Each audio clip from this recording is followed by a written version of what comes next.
Okay, Allison again with Salem Links Armory. Update for the barrel shroud. This is the Gen 2. There's some things that have changed. Most of it hasn't changed.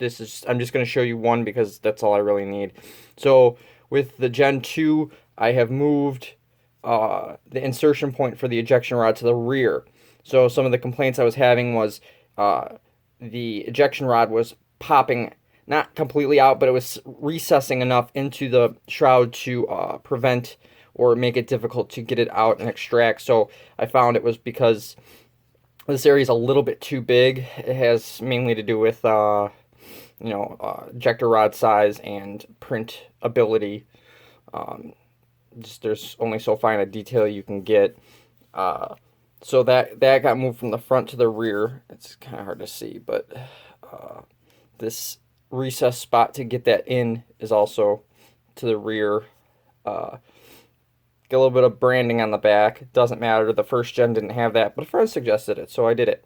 Also, the front has been redesigned. It should still work with Ruger 1022 barrel bands, so if you want to get the aluminum ones, I did have an issue.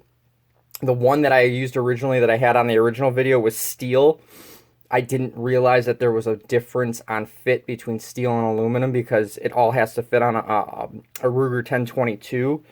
So I felt that the inner diameter of that barrel band was going to be the same. So I didn't think to model it off of an aluminum one, which was the more common one. But after getting one and putting it on there, I actually ended up breaking the tabs off. So this had to be redesigned to allow for an aluminum barrel band and not just the steel one that I have.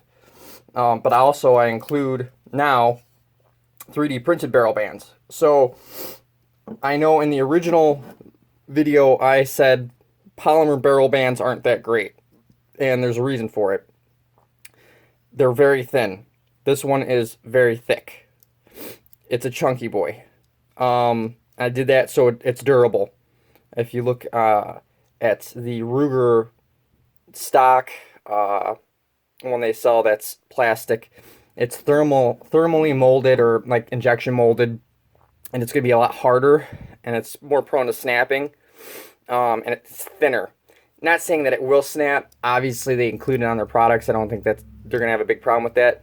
But being that this is 3D printed, I decided to make it wider. So it's not going to have as much of an issue. I don't have a screwdriver around here, but it slides on and comes with hardware to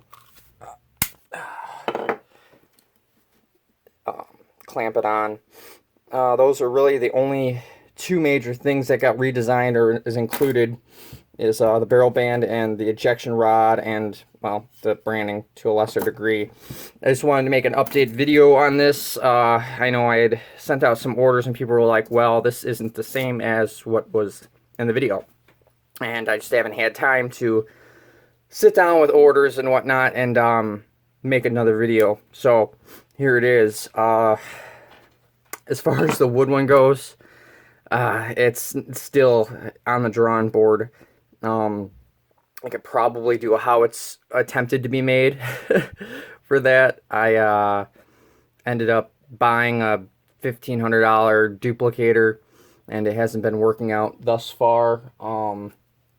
So I guess I'm gonna have to go ahead and continue to try to make that work, or figure out how to get it to work. I also haven't had much time to mess with it, so it's just not too easy to find time between orders and work and designing and whatnot. So I will go ahead and wrap this up. There's not much else to say.